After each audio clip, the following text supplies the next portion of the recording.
Bienvenue dans cette nouvelle capsule vidéo, ce qu'il faut retenir en chimie organique.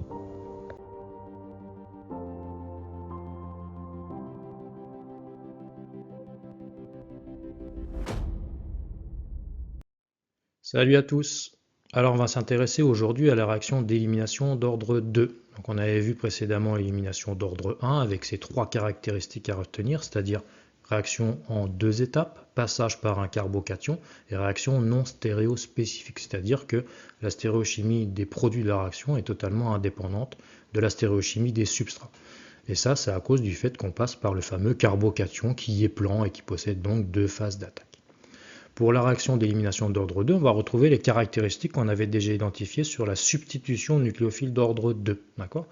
Donc la première caractéristique, c'est que c'est une réaction qui va se faire en une seule étape.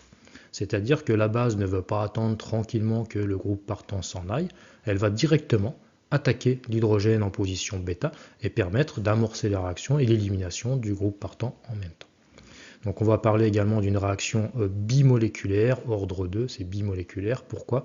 Parce que la vitesse de la réaction dépend à la fois de la concentration du substrat, c'est-à-dire la molécule avec le groupe partant, et de la concentration de la base. Donc la vitesse dépend de deux molécules, c'est-à-dire on va parler de réaction bimoléculaire.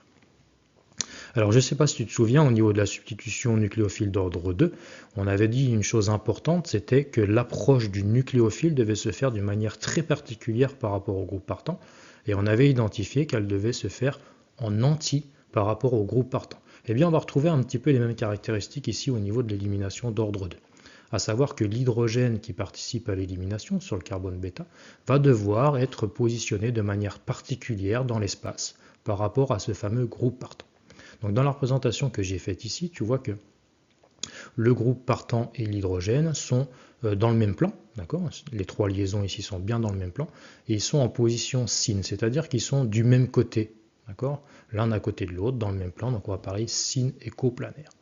Eh bien, dans cette position particulière, la réaction d'élimination qui devrait se passer de cette manière-là, la base arrache l'hydrogène, les deux électrons de la liaison CH vont former la liaison double carbone-carbone, et à ce moment-là, ce carbone qui possède déjà ces quatre liaisons, comme il ne peut pas en accepter une cinquième, lorsqu'il va accepter les électrons ici pour faire la liaison double, il va chasser le groupe partant. Eh bien, dans cette position particulière, la réaction ne pourra pas se faire. Pourquoi ? On va regarder, c'est surtout par rapport à des effets électroniques, mais également par rapport à de l'encombrement stérique. Si on se met en représentation de Newman, donc là on a la représentation de Kram, si tu te souviens, en Newman, on va placer un disque ici sur le milieu de la liaison qui nous intéresse, carbone-carbone, c'est le disque blanc qui est ici, et puis j'ai projeté les groupements qui sont à droite, je les projette sur le disque, les groupements qui sont à gauche, je les projette. Donc si je me mets de ce côté-là ici pour regarder dans la direction du carbone bêta vers le carbone alpha, j'obtiens ça en représentation de Newman. Donc j'ai bien l'hydrogène ici qui est en haut, le groupement R3 qui vient à ma droite, le R4 à ma gauche, et puis identique à l'arrière, puisque le carbone alpha il est éclipsé ici à l'arrière, je vois simplement dépasser ces différents substituts. Donc on voit que dans cette conformation particulière, lorsque le H et le groupe partant sont syn et coplanaires, eh bien les groupements sont tous éclipsés. Donc là il y a H et X, et puis il y a également R2, R3, R1, R4, sont tous éclipsés. Ça c'est une conformation qui est instable, d'accord, parce que ils se gênent les uns les autres, donc la molécule n'a qu'une envie, c'est de tourner sur elle-même. Elle va pouvoir le faire grâce à cette liaison ici carbone-carbone. J'ai une libre rotation sur la liaison simple. C'est ce qu'on appelle les conformations. Il en existe une infinité. Mais en tout cas, du fait qu'ici, ils se repoussent les uns les autres, eh bien, la molécule va naturellement tourner sur cet axe-là, de manière à aller vers une conformation plus favorable. Et la conformation la plus favorable, ça va être celle-ci, lorsque le groupe partant et l'hydrogène seront en anti et coplanaires l'un de l'autre. Donc ils sont bien dans le même plan. J'ai toutes les liaisons ici sont dans le plan.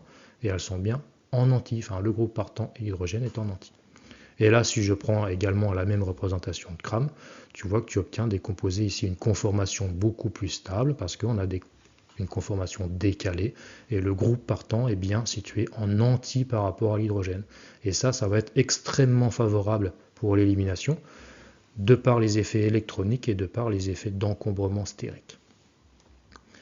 Et à ce moment-là, la réaction d'élimination, cette fois-ci, elle va pouvoir se faire. La base arrache l'hydrogène. Les deux électrons ici vont arriver en anti du groupe partant, les deux qui sont là, de la même manière que la substitution nucléophile.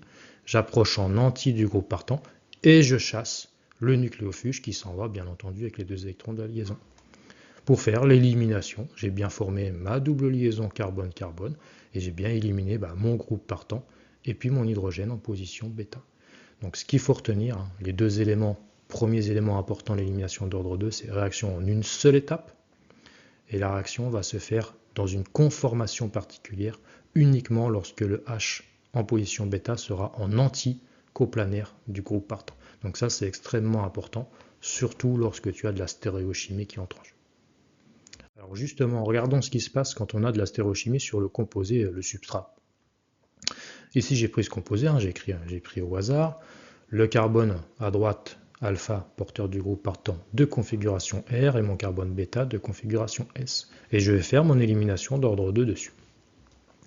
Donc je pars de lui, 100%, je le mets en présence d'une base, et bien on fait l'élimination. Donc j'ai bien placé ici, j'ai bien écrit la bonne conformation, j'ai bien le chlore en anti dans le même plan par rapport à l'hydrogène de l'élimination. Et la réaction se fait, comme on l'a fait sur la diapo d'avant.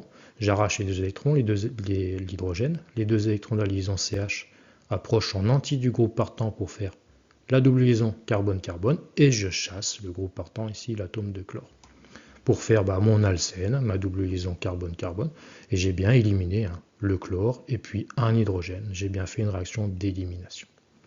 Cette fois-ci, j'obtiens 100% de celui-ci. Je n'obtiens pas un mélange 50-50 d'un alcène E et d'un alcène Z.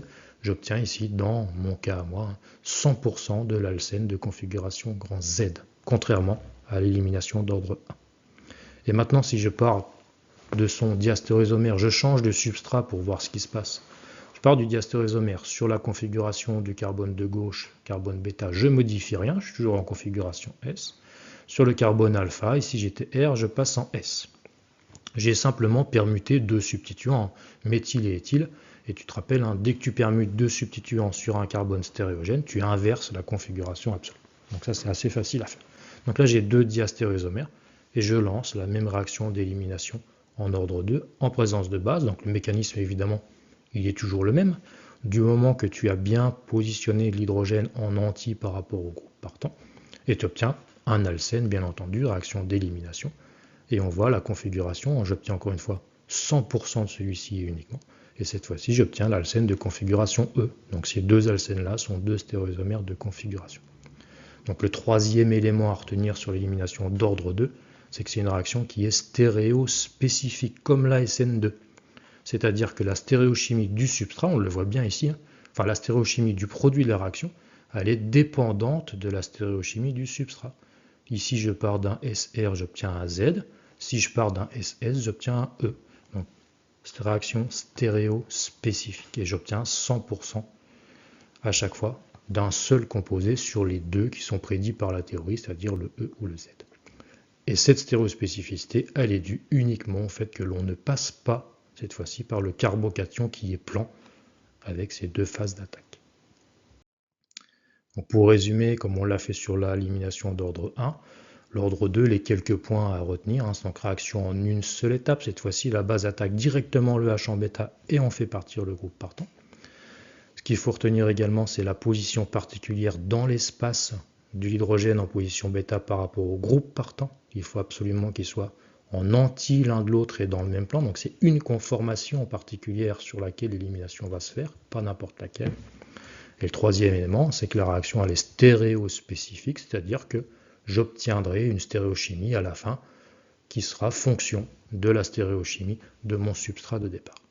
Et comme on l'avait revu rapidement sur l'ordre 1, il faut faire attention de ne pas oublier, ici on a fait la réaction on n'a vu qu'une seule possibilité, ne pas oublier la régiosélectivité de Zaitsev qui te dit que si tu as plusieurs possibilités d'élimination, c'est-à-dire faire plusieurs doubles liaisons différentes, eh bien tu feras toujours celle, en tout cas le produit majoritaire sera toujours l'alcène le plus riche en électrons, c'est-à-dire le plus stable. Voilà, je te remercie, à bientôt.